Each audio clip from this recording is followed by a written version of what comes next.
A fifth column is any group of people who undermine a larger group from within, usually in favor of an enemy. You know, in the Nigerian armed forces rather, they are regarded as fifth columnists. Now, no fewer than 3 soldiers have been arrested for collaborating with terrorists in Zamfara State, while 1 was arrested for selling arms and ammunition. 2 others were rounded up for collaborating with terrorists. After ammunition had gone missing in the Shinkafi LGA, an investigation revealed that they were being sold by compromised soldiers. Some days ago, a certain Lance Corporal Jubril committed suicide over an alleged link with the ISWAP. Paul, we had been talking about fifth columnists amongst us over some time now. Yeah, all of this explains the reason why the war against terrorism and banditry is protracted and sometimes being frustrated. Because it's clear that people in the military, people in authorities, and not all of them, there are people in the military, even the police, that are in bed with criminals. This has happened. This man, we are told, had been selling weapons to the enemy. The enemy, and then was discovered. Even today, I read that a serving local government councillor was arrested. He had a concealed weapon and a bag full of ammunition. He was on his way to supply bandits. Close to their hideout. Exactly. That's someone in government, a councillor. So what it means is that we have people in privileged positions in the society that are frustrating the efforts to deal with terrorist bandits. We have people in the security agencies, law enforcement agencies, that are frustrating these efforts. Now, we need to just intensify our effort to fish them out. Now we know that they get their weapons even from within. From within. We've heard so much about weapons coming from the outside, but weapons also come from within. Yeah. So we must continue to fish these people out, and it's not just fishing them out. Let us interrogate them fully. They must be able to talk about their collaborators, even within the services, within the agencies, and the others, the terrorists who they are aiding. Yeah. We really are in interesting times, times that try men's souls. So you look at a military formation, and that some men in that formation are doing things that run counter to the general spirit of the place. So you think the military can reinvent itself by going after them? Yes, they are going after them. That's why we are seeing all these things happening, all these criminals being exposed. The CDS, General Irabo, last week complained bitterly and even listed a litany of cases involving soldiers working in cahoots with bandits. And the trigger for his memo to commanders was what happened in Yobe State, where that Lance Corporal, who belonged to the Nigerian Special Forces, was caught colluding with ISWAP.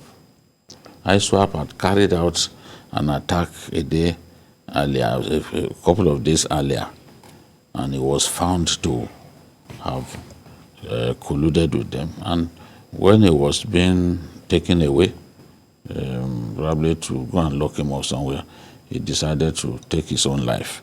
These cases are becoming rampant. It's a serious matter for concern. Before the CDS raised this alarm and warned commanders to be conscious of the fact that soldiers were beginning to help the enemy, there were cases in the past that some of some of those cases, we simply refuse to talk about them. There was the case in this same Zamfara of a soldier and his wife who were arrested for selling military uniforms to bandits. To the enemy. Yeah, so what are we talking about? So if you are selling weapons, if you are selling uniforms to bandits, you are selling weapons, you are turning your weapons over to bandits, you are helping bandits to access Indian hemp,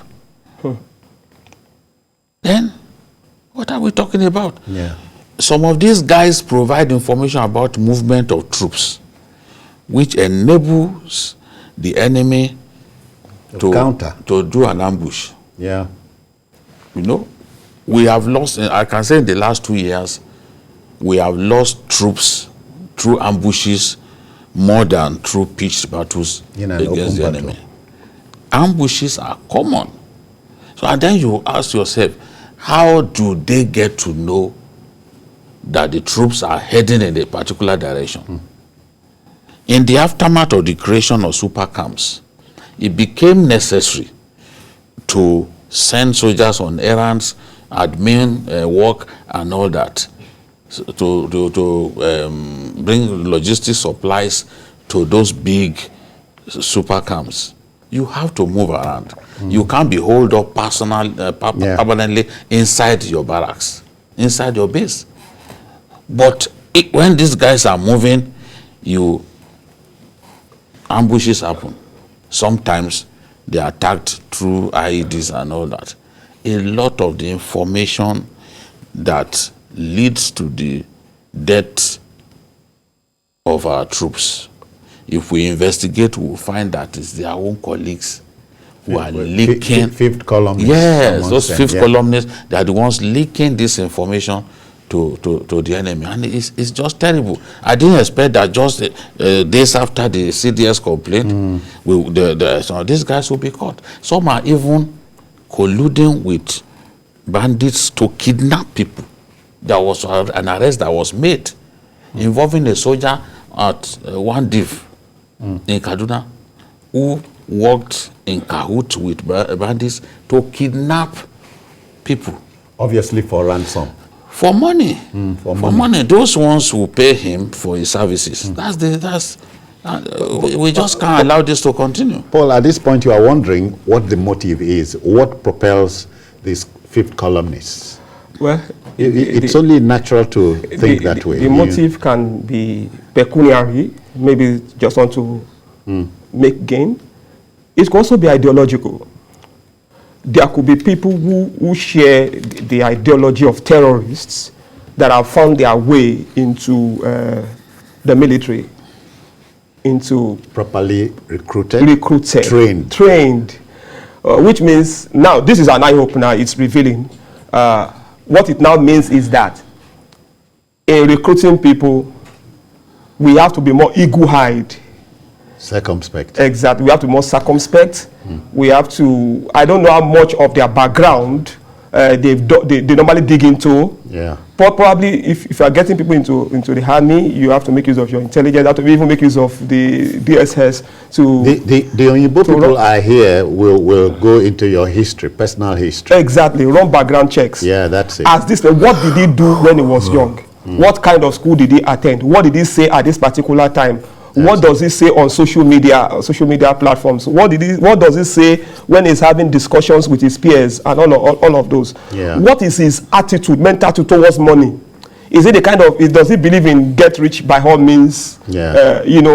Those are some of the things. A lot of background checks should be done on people before they are allowed family wahala and so on. Exactly, because anybody who does this, who tries to profit from chaos, profits from tears of people, is sick in the mind. Yeah. And sick people, the army is not for sick people.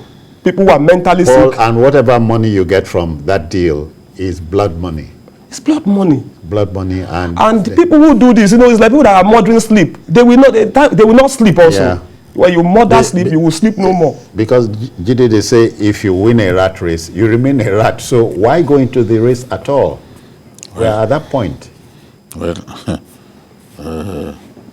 those who coined that that phrase, they are the ones who understand what they are talking about. Because rat race is not really a race involving rats.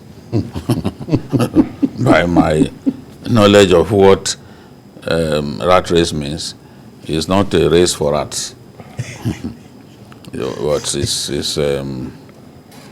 just something very competitive. Yeah. And you sink your whole being into it. You know? And so, you come out the worse for it. Yeah. Sorry, I hear there's a Benga reaching us from Lagos. Benga, good evening to you. I greet you. Welcome. Yeah, in respect of the this colony, their motive will before start the money and probably ideology. But the fact is that as a human being, there is no how you will know that somebody can be a criminal in future. So I'm responding to what Mr. Dada said. Going through their history, and you may be good, maybe when you are schooling, but when you now pass out, you start work, then you can now change from better to worse. So the issue is that Yeah. the military should continue with their intelligence and then anybody that is found Yeah. should be dealt with, not just keeping quiet. All those people. Thank you, Benga. Thank you, Benga. We got you first time. Jide brings to mind the case of that guy, the whatever bomber in America. okay, the underwear bomber. That's it. That's the Nigerian Abdul Muttalab. That's it. From a very rich family. His father, probably the most respected banker to come out of northern Nigeria. You know, big corporate player in our country, and his son went to school abroad, got indoctrinated. You know, so he had not always been a terrorist. Yeah. Yes, he had not always. He just happened to have mingled with the wrong people, who then Triggered whatever it is. yeah, they recalibrated his brain. Oh boy. And then boy. he opted for then, you know, initially he was just keeping to himself. You know, Living to like himself, a not talking. recluse Yes. at a stage. At a point when he started rebelling even against his own family. You don't want to have anything to do with them. That's what indoctrination does to That's you. it. You'll be made to see even your own parents as the bad enemy. people. Bad people. Bad yeah. people will never get to heaven. You know? So people change. I think the point that guy is making is that we've seen people who used to be Straight, people of impeccable normal. character. That's it. And suddenly they change. Sometimes money. I don't want to believe all these guys that are linking them with bandits and the rest of them is just for pecuniary gains. And you're wondering. Not how really, much- not really ideology. A lot of these guys, so somebody goes to sell weapons to bandits in Zamfara. You know, what's going on in Zamfara is not really terrorism, it's banditry. He goes to sell weapons to them. It's because he's expecting hefty monetary. That takes it from here to there, and that's it.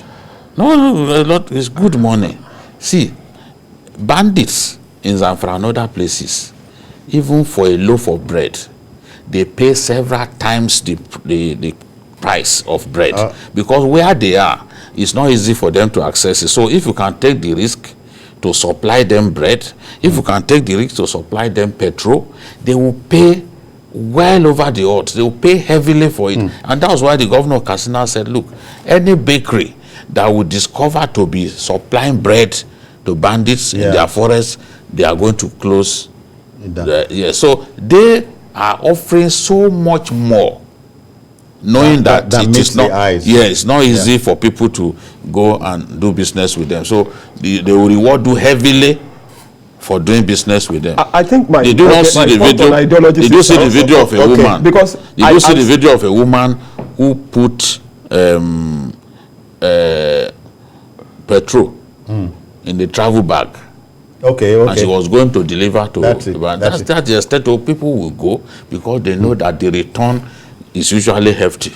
At that point, she oblivious of the danger. No, she could not be bothered. She's the money.